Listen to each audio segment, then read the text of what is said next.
Ngaji. Assalamualaikum warahmatullahi wabarakatuh. Alhamdulillahi rabbil alamin. Allahumma salli wa sallim wa barik alaihi wa ala alihi. Pemirsa dimanapun Anda berada, saat ini kita masuk dalam part yang ke-7. Trik cara cepat baca kitab kuning dalam waktu 7 jam. Yang alhamdulillah kemarin kita sudah banyak belajar melalui part yang pertama sampai titik terakhir di part yang ke-6. Baiklah, kita di sini di Pondok Pesantren Salafi Futuhiyah, Carenang, Serang, Banten, insyaallah akan memulai pembahasan dalam trik cara cepat baca kitab kuning dalam waktu 7 jam ini yang ke-7 atau part yang ke-7. Kalau kita kemarin melihat bahwa ada part yang ke-6, yaitu tentang pembahasan daripada pendalaman fi'il. Maka ketika memang kita sudah belajar tentang pendalaman fi'il yang kemarin dilakukan pada part yang ke-6, dan mudah-mudahan semuanya untuk pemula terutama dapat mendeteksi bagaimana fi'il ini bisa terjadi. Nah, saat ini di part yang ke-7 kita masih kaitannya, masih lanjutan dalam part yang ke-6 sebenarnya, yaitu pendalaman fi'il. Akan tetapi kalau di part yang ke-7 ini ada spesialis, yaitu tentang kebutuhan fi'il. Kalau kemarin di part yang ke-6 kita membahas tentang pendalaman fi'il, maka yang sekarang saat ini part yang ke-7 yaitu adalah tentang kebutuhan fi'il. Sekarang kalau kita lihat bahwa fi'il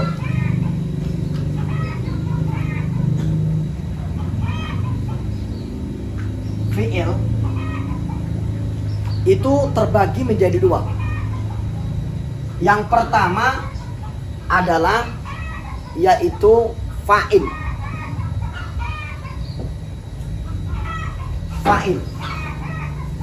Apa sih fa'il itu? Fa'il itu pelaku. Fa'il itu pelaku. Atau dalam bahasa Inggris disebut subjek.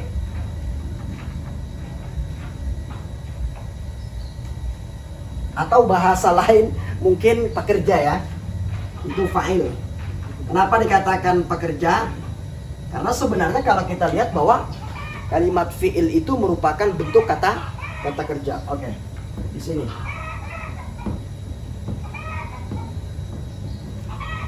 Sebentar. Kita tulis dulu di atasnya. Kebutuhan fi'il. Biar ada temanya setiap part seperti itu. Baik, jadi kita kembali lagi bahwa fi'il itu yang pertama terbagi yang disebut dengan pelaku, atau dalam bahasa Inggris subjek, atau bahasa lainnya pekerja, atau bahasa lainnya fa'il. Itu yang pertama. Yang kedua, dari fi'il ini dia memiliki cabang, yaitu yang disebut dengan zaman. Zaman ini waktu. Ya, walaupun kadang bisa makna tempat ataupun bisa makna waktu. Pokoknya yang namanya zaman itu waktu saja, dulu begitu. Ya.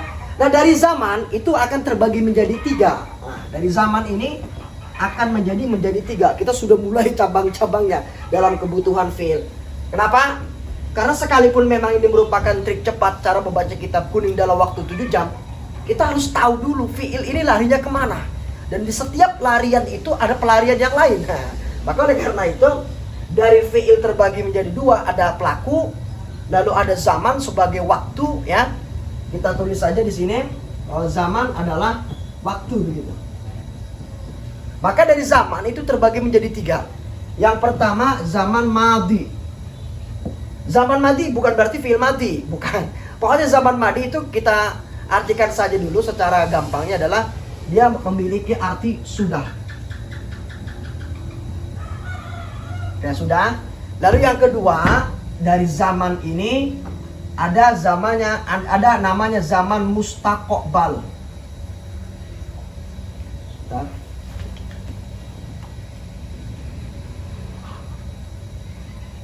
Zaman mustaqbal, ya, yang artinya yaitu akan. Dan yang terakhir itu ada namanya zaman hal.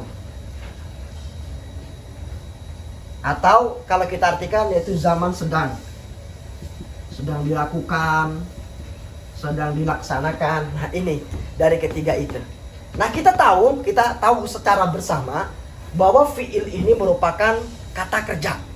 Jadi kalau misalkan ada bahasa Arab yang artinya menunjukkan kata kerja, berarti itu kalimat fi'il. Tetapi tidak hanya berhenti di sana. Nah, dari fi'il itu akan terbagi menjadi dua. Yang pertama adalah pelaku atau fa'il, yang kedua adalah waktu atau zaman. Dari zaman kita tahu bersama untuk pemula bahwa zaman terbagi menjadi tiga. Yang pertama adalah zaman madi, zaman yang sudah lewat atau masa lampau. Makanya dimaknai yaitu sudah, berarti sudah dilaksanakan, sudah dikerjakan seperti itu. Lalu zaman mustakbal akan dikerjakan. Kalau zaman hal ini adalah zaman yang sedang, seperti itu. Baik, tolong dicatat sampai di sini karena papan tulisnya tidak muat. Nanti saya akan buat lagi skemanya. Kalau sudah, maka saya akan kembangkan dalam bentuk fiil di sini. Kenapa seperti itu? Karena kalau misalkan tidak dicatat, ya kita akan kerepotan juga untuk selanjutnya. Tetapi sebelum itu, saya akan bagi dulu. Ini rincian yang paling kecil saja dulu. Setelah itu baru nanti akan saya hapus. Nanti akan dibuat skema lagi. Baik, untuk fiil kita tahu bersama ya, bahwa fiil ini kan ada tiga. Yang pertama fiil madhi, lalu fiil mudhari, lalu fiil amr. Itu saja dulu. Kalau sudah, maka kita akan membahasnya. Madhi apa? Lewat. Apa? Madhi lewat.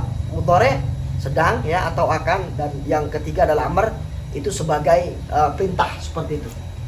Sebentar. Ini loh. Nanti habis ini kita hapus. Madhi yaitu zaman yang sudah terlewat, atau kita maknai saja di sini sudah. Kalau fi'il mudhari itu ternyata maknanya terbagi menjadi dua. Bukan berarti mustakbal akan, bukan. Mudhari ini ada dua lagi, ternyata dicabangkan lagi seperti ini. Nah, apa itu mudhari? Ada arti akan dan ada arti sedang. Di sini ada akan, di sini ada makna sedang. Oke, baik. Lalu amar itu kan perintah. Nah, perintah. Amar itu perintah. Ya, apapun yang terjadi sebenarnya itu perintah. Yang dimaknai perintah ini akankah. Oke, baik. Silakan dicatat sebelum saya hapus, atau mungkin di pause saja untuk biar lebih memahami ya. Saya katakan bahwa fi'il itu terbagi menjadi tiga, madhi, mudhari, dan amr. Madhi artinya fi'il yang sudah lewat. Mudhari itu ternyata terbagi menjadi dua arti, bisa akan, bisa sedang. Tidak bisa dipukul rata bahwa mudhari adalah akan, tidak. Lalu amr itu perintah yang artinya akankah. Baik, kalau sudah maka saya akan hapus.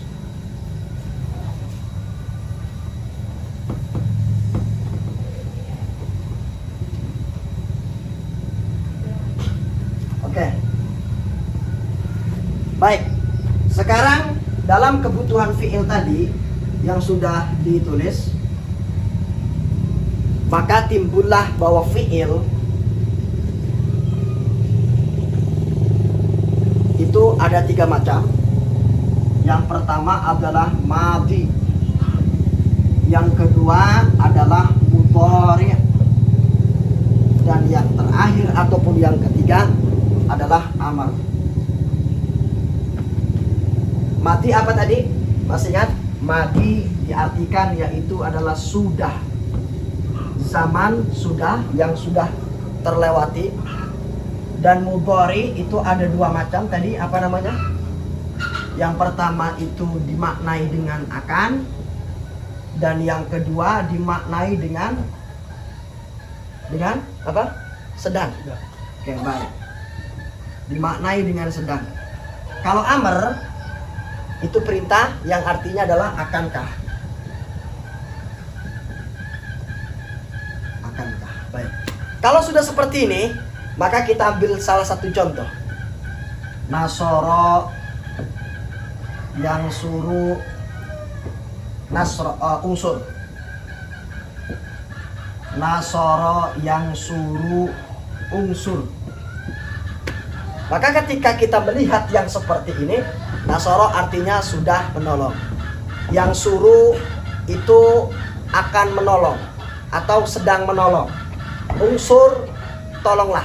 Nah, jadi kalau dalam bentuk ini merupakan fi'il madhi, fi'il mudhari, dan fi'il amr, berarti mereka menggunakan 3 zaman yang tadi, yaitu zaman madhi ketika masuk dalam fi'il madhi, zaman mustaqbal yang ketika masuk dalam fi'il mudhari, zaman hal yang ketika itu masuk dalam fi'il amr. Nah, ini kita sebut saja dulu. Maka dalam bentuk madhi, mudhari, dan amr, ini yang disebut dengan untuk membedakan waktunya. Jadi madhi mudhari ini nanti akan untuk membedakan waktunya. Jadi tidak bisa dikatakan bahwa misalkan dikasih lafaz Zaidun nasoro, Ki Zaid menolong, tidak bisa. Harus diberikan zamannya, waktunya. Atau misalkan Zaidun yang suruh di sini. Atau misalkan Zaidun unsur, misalkan ketika fi'il amr. Saya rasa tidak bisa dikatakan seperti itu. Nanti maknanya sama, artinya sama. Zaidun nasoro, Zaid menolong, Zaidun yang suruh, Zaid menolong juga, Zaidun unsur, Zaid menolong juga. Maka dengan zaman yang ini dalam fi'il madhi, mudhari, dan amr sebagai waktu untuk membedakan waktunya dalam bentuk zaman, maka Zaidun nasoro adalah Zaid sudah menolong, Zaidun yang suruh, Zaid itu sudah akan menolong, dan Zaidun unsur yaitu Zaid tolonglah, akankah menolong, seperti itu. Ini kita berikan contoh. Dan sama ketika contoh-contoh yang lain, doroba yadribu dorban, maka doroba sudah memukul, yadribu sedang memukul, idrib akan memukul, begitu. Jadi mukullah, seperti itu. Baik, kalau sudah diberikan contoh dalam hal ini mohon dipahami untuk pemula. Ada hal yang memang berkaitan, seperti halnya tadi itu Zaidun nasoro, ya, Zaidun yang suruh.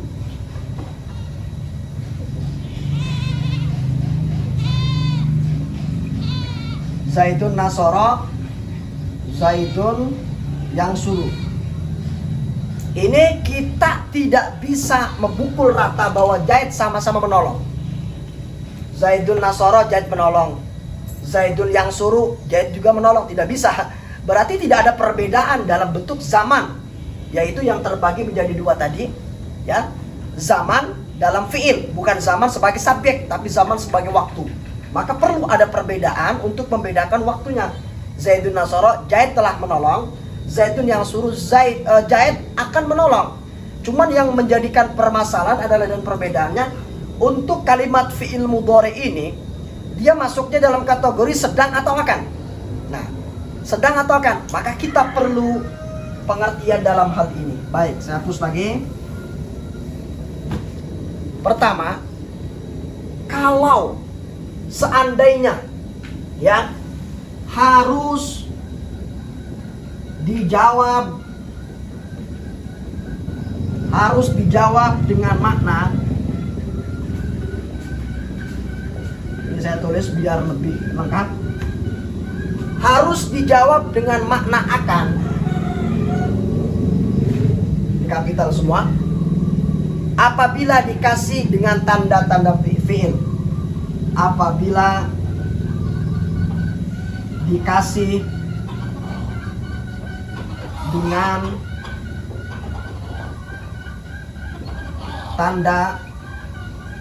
tanda fi'il. Maksudnya adalah ketika kita menginginkan makna akan, bukan sedang, berarti kalimat tersebut diciri dengan cara diberikan tanda kalimat fi'il. Kemarin kita bahas dalam part yang ke-5 kalau nggak salah, itu kan wal fi'lu yu'rafu biqad wasini wasaufa wa ta'i ta'nisi sakinati. Jadi fi'il itu ditandai dengan qad, sin, saufa, dan ta'nis yang mati. Nah, maka ketika tanda 4 dalam bentuk kalimat fi'il ini, ada kalimat fi'il yang dimaknai, yang dikasih makna akan, berarti dia ada cirinya, yaitu dengan 4 macam tersebut: qad, sin, saufa, dan ta'nis yang mati. Tapi kalau misalkan tidak ada tanda daripada fi'il, Berarti maknanya bukan akan, melainkan sedang. Baik, sekarang begini. Yakulu. Yakulu. Kalimat apa? Kalimat fi'il. Fi'il apa? Fi'il mudhari. Maknanya apa? Maknanya adalah bahwa sedang. Kalau bisa sedang, karena tidak ada tanda kalimat fi'il. Tapi kalau kenapa ini merupakan kalimat fi'il mudhari? Ya, karena ada huruf mudhari'ah berupa iya. Tapi ketika dimasuki dengan tanda kalimat fi'il, maka kalimat fi'il mudhari tersebut tidak bermakna sedang, melainkan akan. Yaqulu sedang mengucap, sedang berkata. Sedang, karena tidak ada tanda kalimat fi'il. Tapi ketika kemasukan sin, saya kulu dalam surat Al-Baqarah juz yang kedua, saya kulu sofa dan seterusnya. Saya kulu, ada tanda kalimat fi'il berupa sin. Nah, maka ketika ada tanda kalimat fi'il berupa sin, yang tadinya yakulu artinya adalah sedang berkata, maka ketika ada tanda kalimat fi'il itu bukan sedang berkata, menjadi akan berkata. Loh kenapa? Ya, karena ada tanda ataupun ciri daripada kalimat fi'il menunjukkan bahwa ketika kalimat tersebut ada tanda fi'il, maka kalimat setelah itu merupakan kalimat fi'il tapi bermakna akan, bukan bermakna sedang. Kalau dia sendirian, fi'il mudhari tersebut maka bermakna sedang. Yadribu misalkan. Yadribu, dia maknanya sedang memukul atau akan memukul? Baik, sedang memukul. Kenapa dikatakan sedang memukul? Karena tidak ada tanda kalimat fi'il. Lah itu kan yadribu kan memang kalimat fi'il, fi'il mudhari. Kok bisa? Ya karena kan ada huruf mudhari. Nanti itu kita nggak penting. Pokoknya dalam arti kata ini, yadribu adalah merupakan kalimat fi'il mudhari tanpa ada tanda fi'il yang disebutkan dalam ciri 4 itu, qad, sin, saufa, dan teh ta'nis yang mati. Pokoknya makanya yadribu ini sedang memukul. Tapi ketika kemasukan sin, contoh saya deribu, maka maknanya bukan sedang memukul, melainkan akan memukul. Oke. Lalu contoh lagi. Contoh.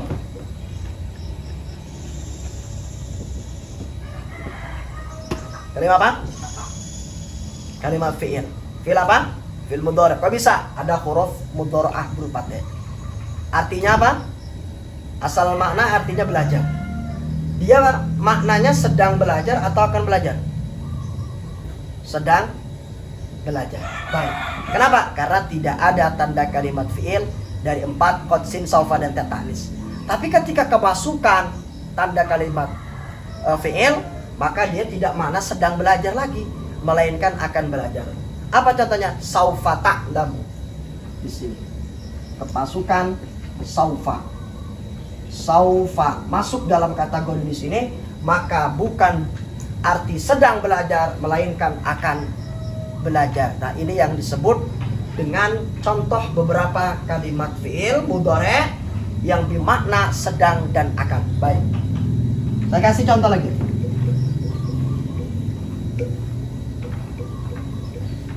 Saya berikan contoh lagi, dan itu sebenarnya bukan hanya berlaku di satu titik saja ya.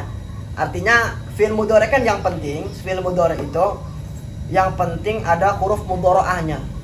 Yang kita kenal yaitu ana itu atau anita dan sebagainya. Jadi pokoknya titiknya adalah kalimat fi'il mudhari ketika dimasuki dengan tanda kalimat fi'il berarti jelas sekali maknanya adalah akan dalam bentuk kata kerja.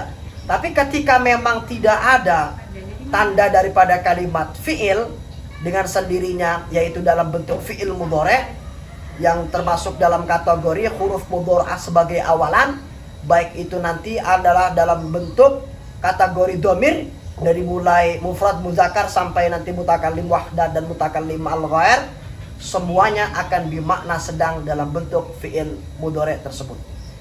Selain itu, maka kita mengenal tentang masalah pelaku. dalam kategori fa'il. Karena tadi fi'il itu dibagi menjadi dua. Sebelum skema ini fi'il itu dibagi menjadi dua. Yang pertama adalah sebagai pelaku, subjek atau pekerja atau fa'il. Yang kedua sebagai zaman. Sekarang masalahnya adalah yang akan terbentuk masalah pelaku, berarti subjek, berarti fa'il. Masalah pelaku harus dibedakan dengan fi'il mudhari dan fi'il amr. Awas. Kita ulangi bahwa masalah pelaku, masalah subjek, masalah fa'il itu harus dibedakan dengan fi'il mudhari dan fi'il amr. Kenapa? Sangat berbeda. Baik, saya hapus kembali.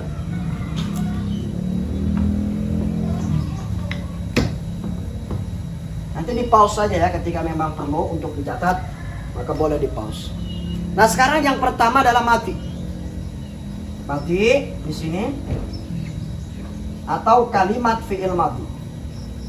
Kalimat fi'il madi kita akan dibagi menjadi dua. Laki-laki dan perempuan. Laki-laki dan perempuan. Atau dalam arti kata laki-laki artinya dalam bahasa Arab disebut muzakkar. Kalau perempuan muannas. Muzakkar menunjukkan laki-laki, muannas menunjukkan perempuan. Nah, bagaimana contohnya dalam muzakkar ini? Muzakkar kita akan berikan contoh seperti Zaidun Nasoro. Nasoro karena fil madi.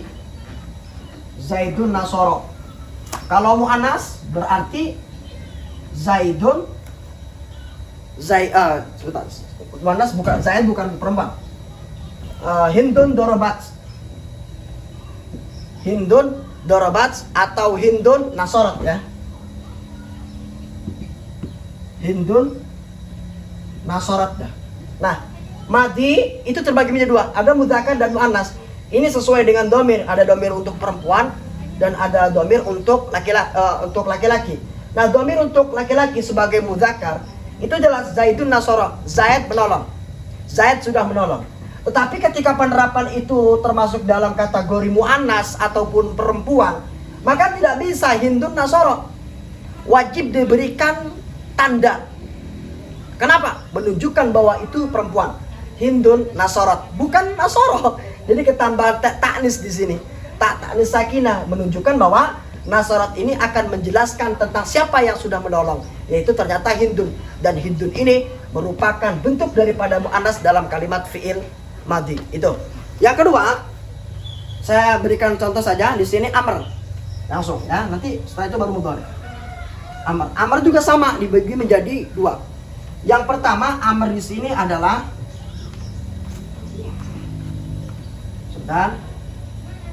yang pertama amr di sini itu sebagai laki-laki atau disebut dengan mudzakkar, dan yang kedua sebagai perempuan atau yang disebut dengan muannas. Contohnya dalam amr di sini. Pertama adalah biasanya kalau amr itu kan ada kalimat ya-nya sebagai menunjukkan wahai begitu. Ya Zaidun. Ya Zaid misalkan. Ya Zaid unsur. Unsur. Ya Zaid unsur. Kalimat fil amr unsur menunjukkan bahwa ini mudzakkar. Ya Zaid unsur, wahai Zaid unsur, tolonglah. Tapi ketika memang menunjukkan muannas sebagai perempuan, maka ya Hindun. Ya Hindun. Jangan unsur.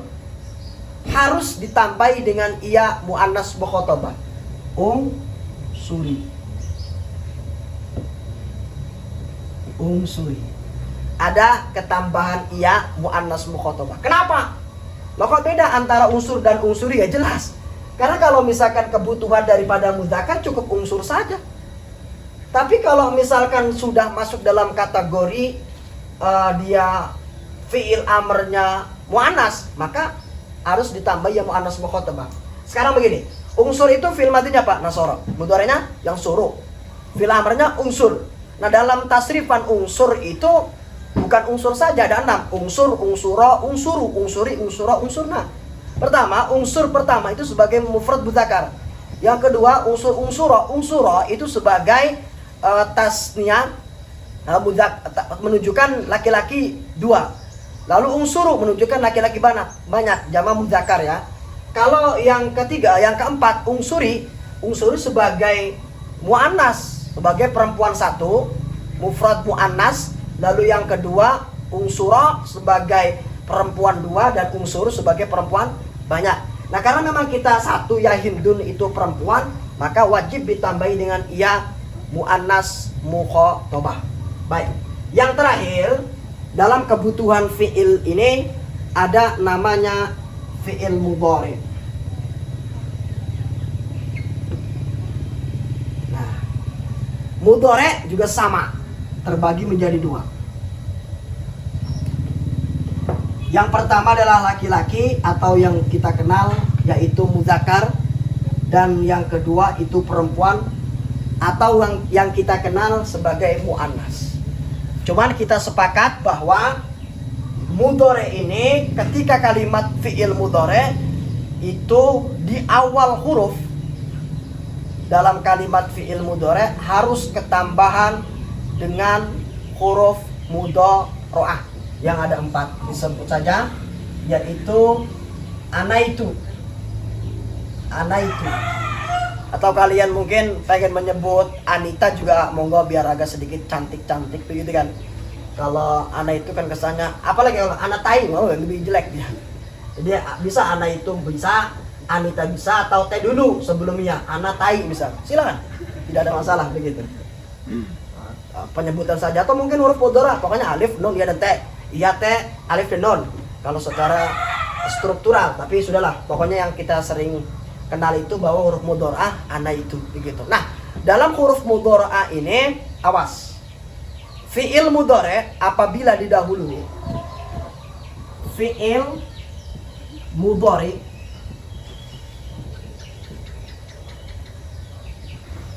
sudah kan? Saya hapus ya.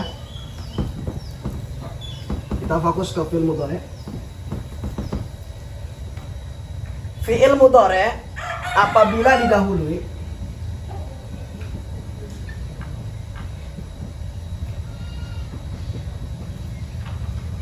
alif atau hamzah. Fi'il mudhari apabila didahului hamzah atau alif, maka dia menunjukkan diri sendiri. Diri sendiri. Atau saya, dalam bahasa Arab yaitu anak, atau bahasa Indonesianya I. Oke, diri sendiri. Itu menunjukkan seperti itu. Contohnya, contoh, saya kasih contoh di sini.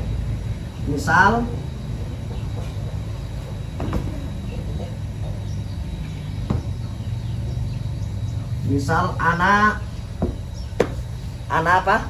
Anak angsuru. Anak angsuru. Kenapa tidak bisa anak yang suruh? Sudah menyalahi daripada domir. Kenapa? Angsuru merupakan kalimat fi'il mudhari. Domirnya apa? Domirnya mutakallim wahdah, menunjukkan diri sendiri atau saya atau anak. Anak angsuru. Anak angsuru. Saya angsuru sedang menolong. Kok sedang, Pak? Bukan akan? Ya, karena tidak ada tanda kalimat fi'il. Yang tadi, awas ya.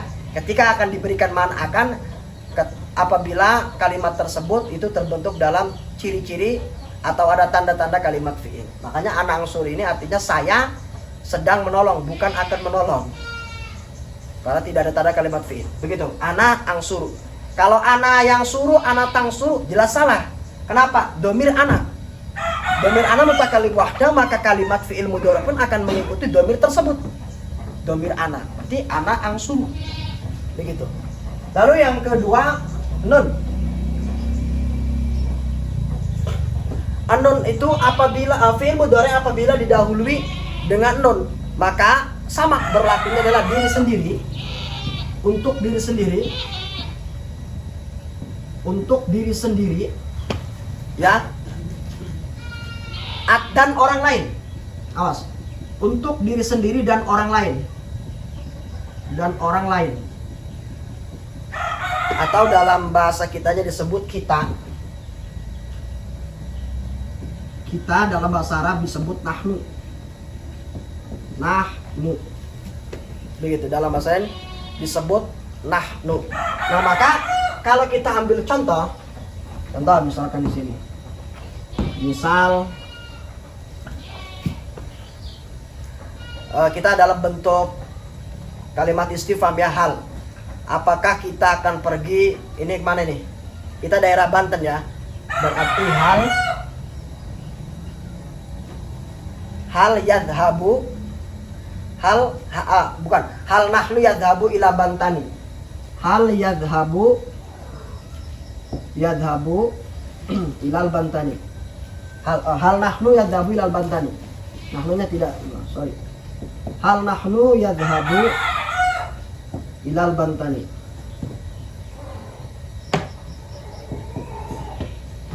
Hal nahnu yadhabu ilal Bantani. Apakah kita akan pergi ke Banten? Saya katakan bahwa ini adalah salah. Kok bisa? Ya, karena kita pakai dhamir nahnu, mutakallim ma'al ghair, diri sendiri dan orang lain. Maka bukan yadhabu, tapi nadhabu. Di sini bukan yadhabu, tapi nadhabu. Hal nahnu nadhabu. Apakah kita akan pergi ke Banten? Maka pakai dhamirnya nun, ya, nun, sebagai menunjukkan diri sendiri dan orang lain. Kenapa kok di nun ini merupakan diri sendiri dan orang lain? Ya, karena dalam ayat Al-Quran pun Allah menunjukkan nahnu gitu. Allah menunjukkan diri dengan sendirinya, bukan anak, tapi nahnu. Seolah-olah kita tidak menunjukkan diri sendiri. Itu. Baik. Terus yang ketiga yaitu adalah iya. Iya, laki-laki 1, 2, 3 dan seterusnya ke atas. Laki-laki 1, 2, 3 terus ke atas ya. Laki-laki 1, 2, 3 sampai seterusnya ke atas. Apa dia pakainya dhamirnya? Huwa, huma, hum. Huwa, huma, hum. Contoh, huwa, huma, hum. Zaidun yadhabu. Zaidun yadhabu.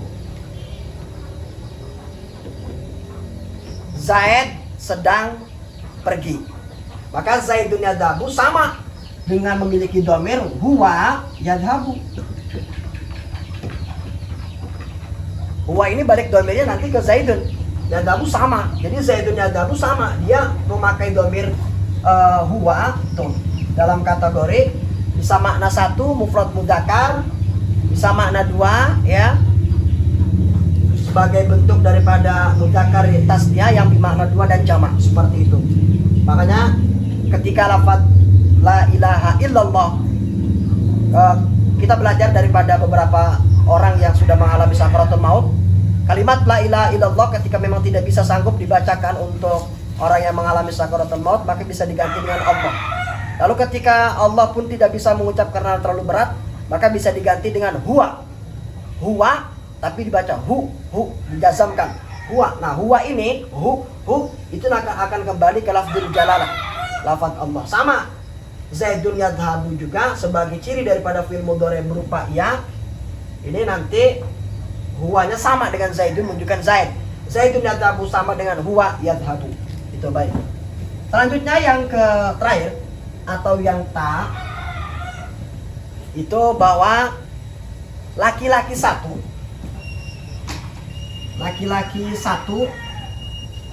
2 3 ya. Laki-laki 1 2 3 ke atas dan semua perempuan.